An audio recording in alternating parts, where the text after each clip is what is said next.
In the remote Wyoming mountains, a ruthless cartel targets a seemingly vulnerable rancher in Granite Basin. They're dead wrong. Alan Graves, a quiet farmer, is a legend. Ghost, the deadliest special operations commander in U.S. history. When the cartel moves in, terrorizing the valley, they awaken a force they never imagined. Alan, alongside his elite team, prepares for one last mission, turning his farm into a fortress. As the cartel's attack escalates, they discover they've stumbled into a war they can't win. This isn't just a farm, it's a battleground. Thanks for watching Story Karam. In the remote mountains of Wyoming, a deadly game of cat and mouse was about to unfold. The most ruthless South American cartel had set its sights on a quiet farming valley nestled within Granite Basin. They believed they were dealing with nothing more than an aging rancher, a soft target. They couldn't have been more wrong. Alan Graves wasn't just a farmer. For 30 years, he had been the most lethal special operations commander in U.S. history. His call sign had been Ghost, a spectre that struck without warning and vanished without a trace. Now retired, he lived a quiet life, but the skills he had honed over decades were still as sharp as ever. Alan walked his property line at dawn, his German shepherd Ajax trotting beside him. The frost crunched under his boots as the golden light of sunrise painted the landscape. At 62, Alan still moved with the deliberate grace of a much younger man, his eyes constantly scanning his surroundings. Decades of combat had left him with habits that never faded. He stopped suddenly, kneeling to examine a fresh set of tire tracks in the mud. "Something's not right, boy," he muttered. Ajax growled softly in agreement. A familiar sound interrupted his thoughts, the rumble of Sarah Meyer's old pickup truck approaching from the gravel road. Sarah, his closest neighbor, pulled up, her face pale and anxious. "Alan, thank God you're out here," she called as she climbed out. "Have you heard about the Wilsons?" Alan stood, brushing dirt from his jeans. "What about them?" "They're gone. Packed up and left in the middle of the night. No warning. This morning I saw men at their place, big, black SUVs, armed guys who definitely aren't from around here." Alan's expression hardened. "Cartel?" Sarah's grip tightened on the truck door. "That's what people in town are saying. They've been moving in, buying up properties. Those who refuse to sell, well, things happen. Accidents, fires, nobody's standing up to them. The sheriff's in over his head. Have they approached you yet?" Alan asked. "Not yet, but the miller's place went last week. Same story, a sudden sale, and now it's crawling with strangers." Alan nodded, his mind already mapping out possibilities. "Stay alert, Sarah. They'll come knocking sooner or later, and when they do, don't try to handle it alone. Let me know immediately." As Sarah drove away, Alan whistled for Ajax and headed toward his barn. Beneath the ordinary farm tools and hay bales was a hidden cellar he had installed years ago. Paranoia, his friends had called it. Preparation, he called it. He lifted a false floorboard, revealing a cache of military-grade gear, weapons, communication equipment, tactical gear. Alan never expected to use it again, but old instincts told him the time had come. His phone buzzed with a text from an old contact in law enforcement.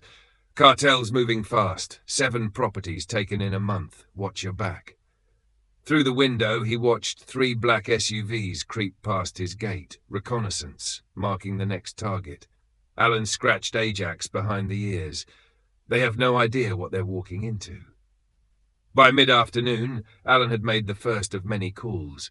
"Rook, it's Ghost," he said, using the old nickname his team had given him. "Time to call in that favor. I need the team." "You serious?" came the reply. "It's been years." "Cartel's moving in, taking farms. They'll be here soon." Rook's answer was immediate. "I'll make the calls. We'll be there by nightfall." Alan's former teammates began arriving.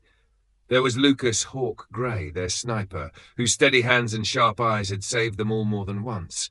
Martin Blaze Auger, the demolitions expert, bringing his usual cache of creative solutions. Zach Combs, Price, their tech genius, and Eric Doc Nash, their medic. Together, they had faced warlords, terrorists, and armies. Now, they were ready for one last mission. "Nice setup," Hawke remarked as they surveyed Alan's property. "Good sight lines, natural choke points. You've been planning for this." Alan spread a detailed map across his workbench. "The cartel's systematic. They're using these farms as distribution hubs, isolated properties with storage facilities already in place. My land is next, and it's the key to controlling the valley." "How many are we looking at?" Blaze asked. "First wave will be 20 to 30, Alan said, "mix of muscle and ex-military. They'll come in fast, trying to overwhelm us." "Let 'em try," Hawke said with a grim smile. "We'll make sure they regret it." They worked through the night, fortifying positions, setting traps, and synchronizing their communications.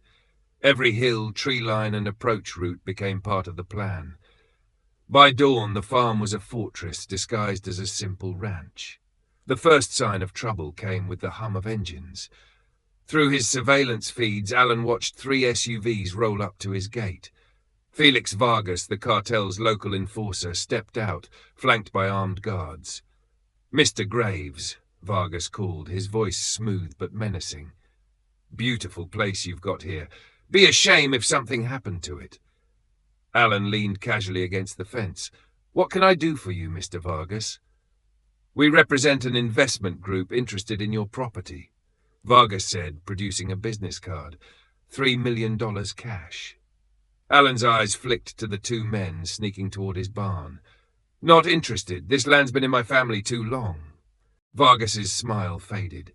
"Perhaps I wasn't clear. This valley is changing. You can be part of that change, or, well, accidents happen." Alan straightened, letting a hint of steel enter his voice. "Sounds like a threat." "Just stating facts," Vargas replied. "You have 24 hours to reconsider." As the SUVs disappeared down the road, Alan's team emerged from the shadows. "They'll be back," Blaze said, checking his detonators. "Let them," Alan replied. "They'll find more than they bargained for." When the cartel returned, it was with a convoy of 20 vehicles and over 50 men. They advanced confidently, their headlights cutting through the darkness. "Positions," Alan ordered, his voice calm. The first explosions tore through the lead vehicles, flipping them into the air. The cartel soldiers scrambled, shouting orders in Spanish. Hawke's rifle cracked, dropping targets with surgical precision. Blaze's traps funneled the remaining forces into open kill zones, where the team picked them off one by one. By the time the dust settled, half of the attackers were dead or wounded. "They're regrouping," comms reported, "trying to flank us." "Not today," Alan said. He and Ajax moved silently through the chaos, eliminating threats before they could act. One moment he was a shadow, the next his enemies were on the ground, disarmed and neutralized. Felix Vargas, realizing the battle was lost, attempted to flee. Alan intercepted him, taking out his guards with brutal efficiency. "You should have done your homework," Alan said, his voice cold. "This isn't just a farm, it's a fortress." Vargas glared at him, defiant even in defeat. "You don't know who you're dealing with." "Neither did you," Alan replied, knocking him unconscious. By dawn, the battlefield was eerily quiet. Smoke rose from the wreckage of the cartel's vehicles, and captured soldiers sat zip-tied under Doc's watchful eye. Alan surveyed the damage, calculating repairs. The barn was scorched but intact. The house had taken heavy fire but remained standing. Sheriff McLean arrived with reinforcements, his jaw dropping as he took in the scene. "Alan, what the hell happened here?" "Had some uninvited guests," Alan said. "They didn't take rejection well." McLean shook his head, gesturing to the captured cartel members. "This is enough to take down their whole operation. You've done more in one night than we've managed in a year." As the FBI and DEA arrived to process the scene, Alan's team melted back into the shadows. They'd fought in places that didn't exist, carried out missions that would never see the light of day. This was no different. By the following week, the valley began to change. Neighbors who had once felt helpless now took an active role in protecting their community. Alan's team trained them in security, communication, and surveillance, turning Granite Basin into a place no cartel would dare to touch. Rumors spread among criminal networks, stories of ghostly soldiers and cursed land. "They're calling this the Shadow Valley," comms reported with a grin. "Says anyone who enters disappears." Alan looked out over his land, scarred but still standing. Good. Let them believe that. Fear can be a powerful weapon. As the sun set over the mountains, Alan and his team gathered on the porch. They weren't just defending a farm anymore. They were defending a community and sending a message no one would forget. Thanks, viewers, for watching and supporting the channel Story Karam.